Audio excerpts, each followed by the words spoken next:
ክርስቶስ ተንሥአ እሙታን በአቢይ ኃይል ወሥልጣን አስሮ ለሰይጣን አግዓዞ ለአዳም ሰላም እምይእዜሰ ኮነ ፍስሐ ወሰላም።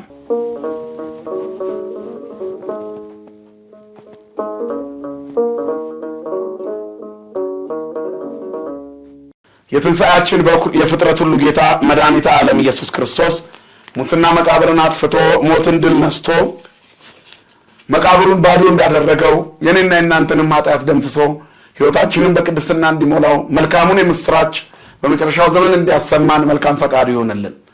በመላው ዓለም የምትገኙ ኦርቶዶክሳውያን ክርስቲያኖች በድጋሚ እንኳን ለብርሃነ ትንሣኤው በሰላም አደረሳችሁ። 50ውንም ቀን ይህንን ቃል እናውጃለን።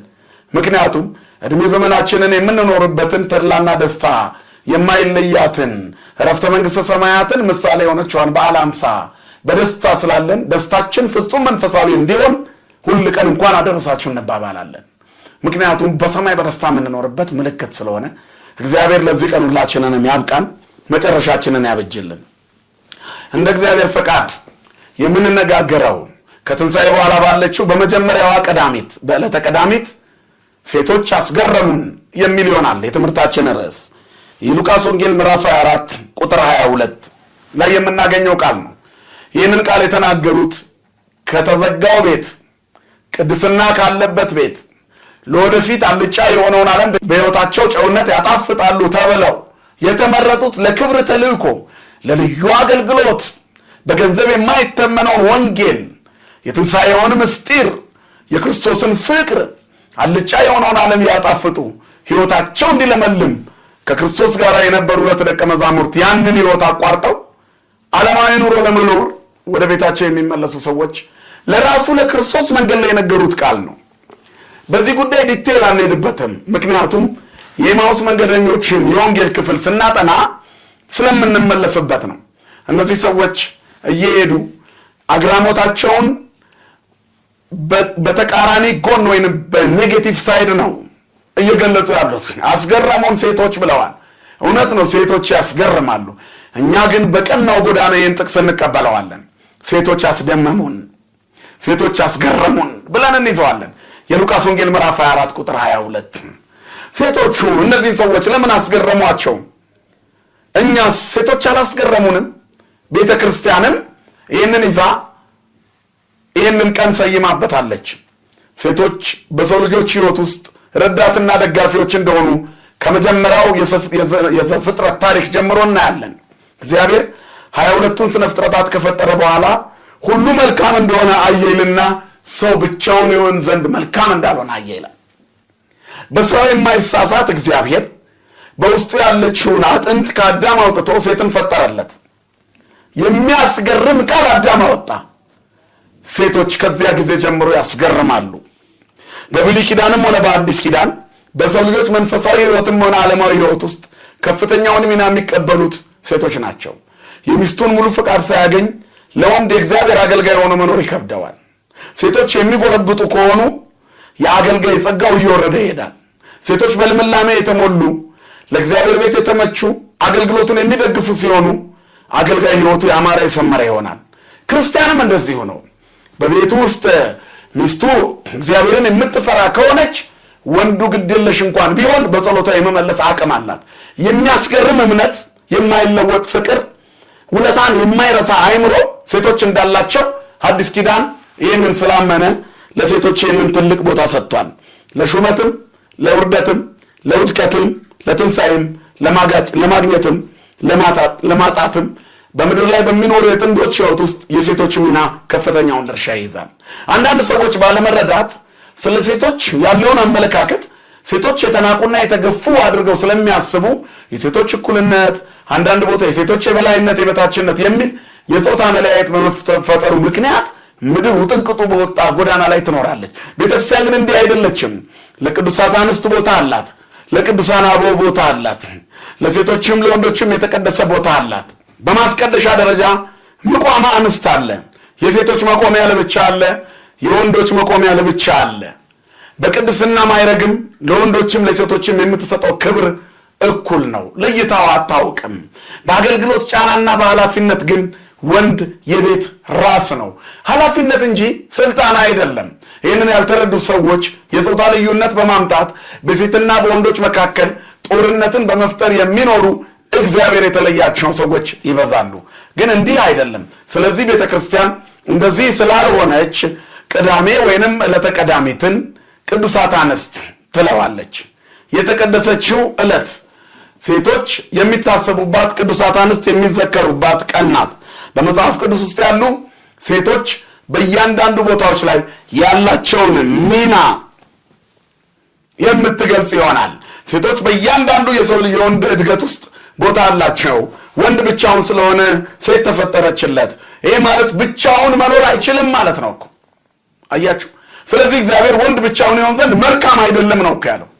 ብቻውን እንዳይሆን መልካም ነው። ሴት ታስፈልገዋለች አለ፣ ግን በስርዓት ነው። ሁሉ በአግባብና ሁሉ በስርዓት ይሁን እንደሚለው መጽሐፍ ቅዱሳት አንስት ሴቶች መነኮሳት ሆነው መንነው እግዚአብሔርን ፈርተው በሕይወታቸው ተለይተው መኖር የተለመደ ነው።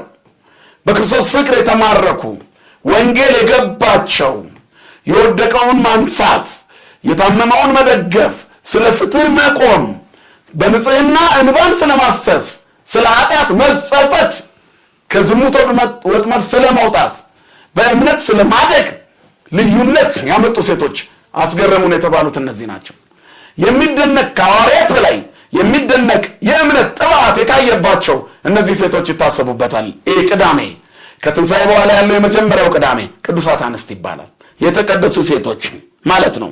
የተባረኩ ሴቶች በገንዘባቸውና በጉልበታቸው ክርስቶስን ያገለግሉት የነበሩ፣ መዓልትና ሌሊት የሚራዱ፣ ማይ የሚቀዱ፣ ማዕድ የሚያቀርቡ፣ እጅ የሚያስታጥቡ፣ ደቀ መዛሙርቱን በሙሉ የሚያገለግሉ ዝቅ ብለው ትሑታን አገልጋዮች ዛሬ በቤተ ክርስቲያን ውስጥ ያሉ፣ እንደ ማርታ ሽር ጉድ የሚሉ፣ እንደ ማርያም እህት አልዓዛር ተቀምጠው ወንጌል የሚማሩ እነዚህ ናቸው ቅዱሳት አንስት የሚታሰቡት። አንድም ቀን ዕለት ዕለት ከክርስቶስ ያልተለዩ፣ ለደቀ መዛሙርቱ ምስጢር ሲነገር ትምህርታቸውን እስከሚማሩ የምስጢር ሐዋርያት ለብቻ ሲማሩ እግረ ደብር ላይ በጊዜ ጉድ ጉድ ብሎ የሚዘጋጁ እነዚህ ናቸው ያስገረሙን የተባሉት ቅዱሳት አንስት። ሌላው ደግሞ በመከራው ዕለት ከጲላጦስ አደባባይ እስከ ቀራንዮ ድረስ እያለቀሱ የተከተሉ ኢይብክያ ዘከላ ደናግለ፣ ደናግሉን እንዳያለቅሱ ከለከላቸው ይላል መጽሐፍ። ምክንያቱም እንዳታዝኑ ለራሳችሁ እዘኑ፣ ለእኔ አታልቅሱ ለራሳችሁ አልቅሱ ብሎ ከለከላቸው። የሚሰቀልበትን መስቀል ተሸክሞ የቀራንዮውን ኮረብታ በቆሰለ ትከሻው ሲወጣ አንጀታቸው አላስችል ብሎ ሴቶች አለቀሱ፣ ወንዶች ስቅሎ ስቅሎ ሲሉ አለቀሱ ይላል መጽሐፍ። ያስገርማሉ እነዚህ ሴቶች። የርኅራኄ ልብ ያላቸው፣ የቄሳር አብዮት ያላጎበደዳቸው፣ የአይሁድ የፖለቲካ ቅኝት ያልጠመዘዛቸው፣ ጭካኔን ያልተላበሱ፣ እውነትን ማየት የሚችሉበት የንስር ዓይን የተሰጣቸው፣ ሁሉን መርምረው መልካሙን የያዙ ሴቶች አስገረሙን። የቅድስና ጎዳና የገባቸው ሴቶች እነዚህ የሚታሰቡበት ሳምንት ነው። እነዚህን ቅዱሳት አንስት እንዘክራለን። ከዚያ በኋላም ከትንሣኤውም በኋላ አገልግሎታቸው ያልተቋረጡትን ክርስቶስ በሞተ ጊዜ በመቃብር ሳለ ሮጠው ሽቶ ገዝተው ሊመጡ ሲሉ ሰንበት ገባባቸው። እነ መግደላዊት ማርያም፣ ታላላቆቹ እነ ሶሎሜ ዮሐና፣ ታላላቆቹ ቅዱሳት አንስት አስገረሙን አለ። እነዚህ ትዘከራሉ ቅዱሳት አንስት በትንሣኤው ዙሪያ ታሪክ ያላቸው፣ ሽቶውን ይዘው በሌሊት አንድ ቀን ምስጢር ሳይደበቅባቸው የተነገራቸው ሐዋርያት በር ዘግተው ተቀምጠው ገና ጨለማ ሳለ ሌሊቱ ሳይነጋ ሄዱ። አይሁድ ይመቱናል፣ ይደበድቡናል ብለው አላሰቡም። እነሱ የሚያስቡት ድንጋዩን ማን ያንከባልልልናል ብለው ነው። ስለመሄዳቸው ስለሚደርስባቸው ለመጋፈጥ የተዘጋጁ፣ ነፍሳቸውን ለመስጠት በነፍሳቸው የተወራረዱ ሴቶች እውነትም ያስገርማሉ።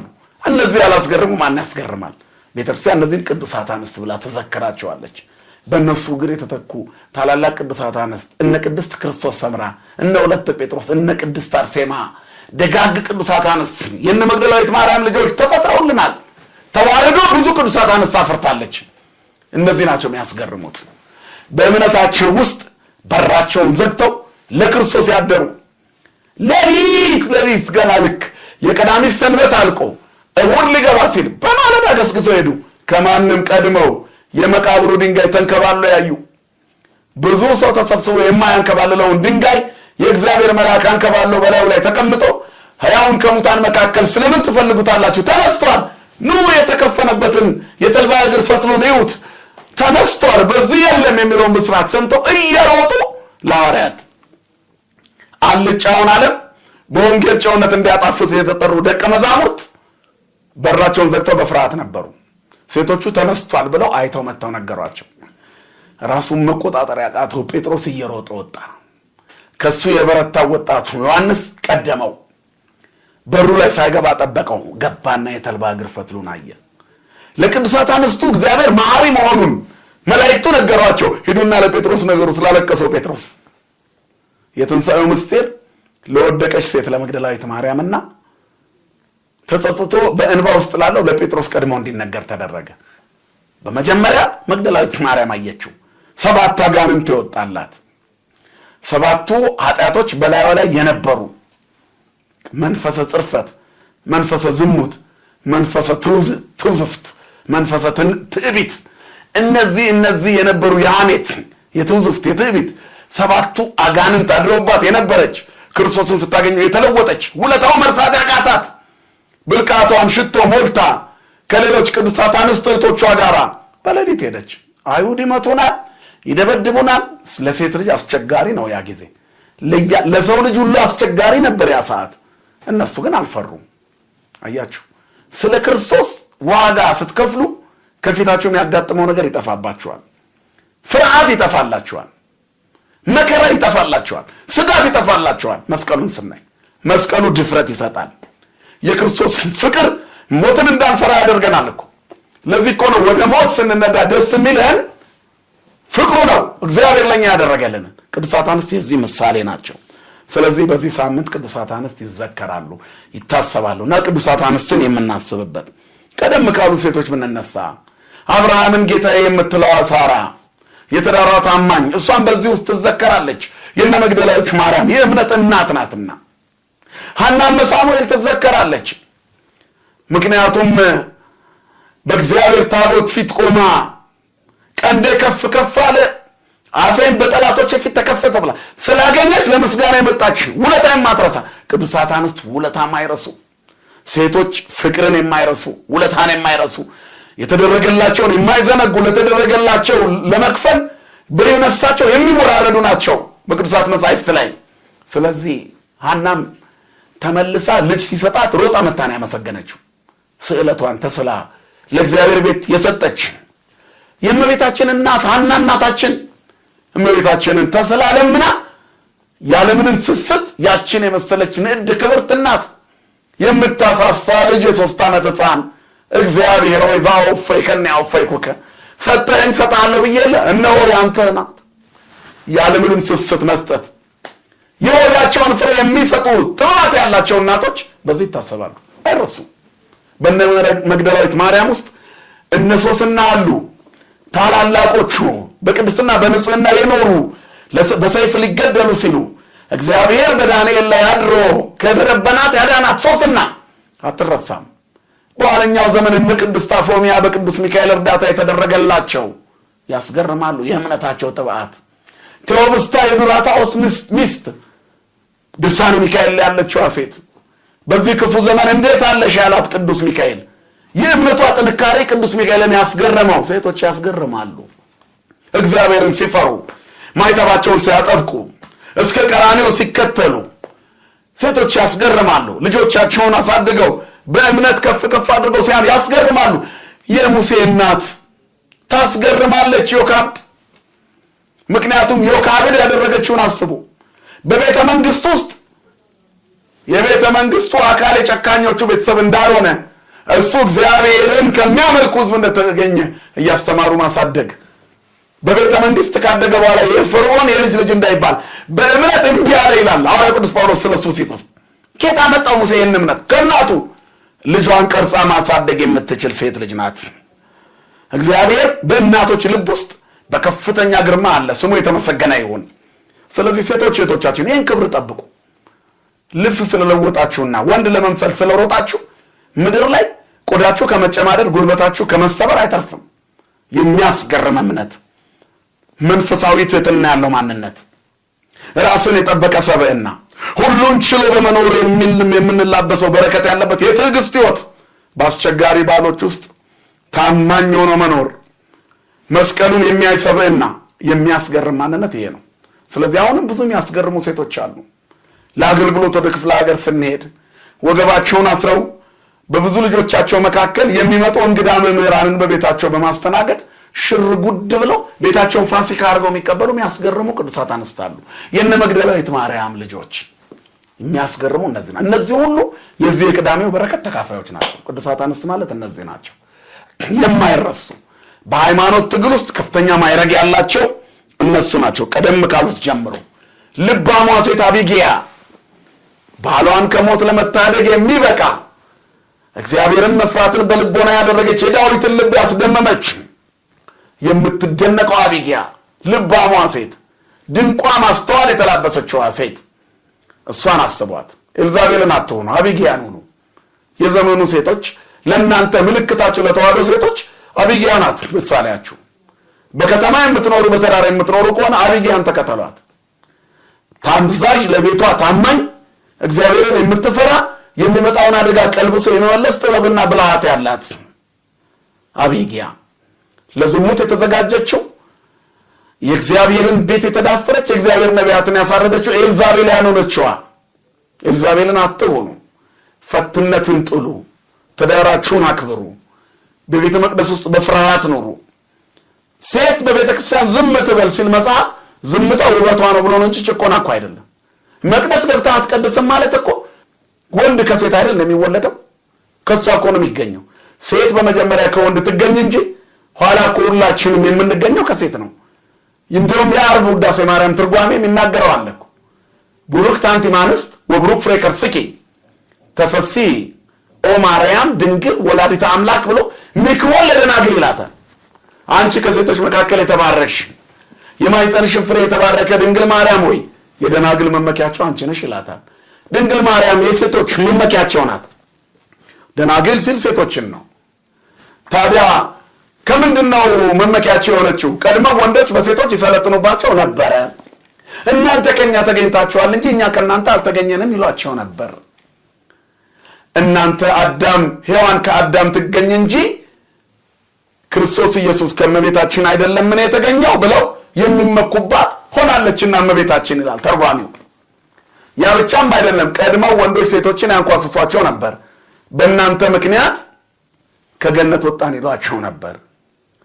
ከዛ ሴቶች ደግሞ ተመልሰው በእኛ ምክንያት ገባችሁ እንጂ ድንግል ማርያም ሴት አይደለችም ወይ ብላችሁ ብለው የሚመኩባት ሆናለችና ምክወል ለደናግል ይላታል። በመጀመሪያ ከአዳም ሔዋን ተፈጠረች። በኋላ ግን ዳግሚት ሔዋን ድንግል ማርያም ዳግማ አዳም ክርስቶስን ወለደችው። ያችኛዋ ሞቶ የሚቀረው አዳም ወለዳት። እችኛዋ ግን ዳግሚት ሔዋን ድንግል ማርያም ሞትን የሚሽረውን ክርስቶስን ዳግማዊ አዳምን ወለደችው። ከጎኑ ተገኝታለችና ከማ አውፃ ብእሲ ብእሲ ተዘንበለ ብእሲት ከማው አውፃት ብእሲት ብእሲ ዘንበለ ብእሲ ይላል። ወንዱ ሴቷን ያለ ሴት እንደወለደ ሁሉ ሴቷ ድንግል ማርያም ደግሞ ወንዱ ልጅ ክርስቶስን ያለ ወንድ ወልደዋለችና እኮ ነው። ተገላቢጦሹ እንዴት ያምራል ውበቱ! የአዲስ ኪዳን ትርጓሜው።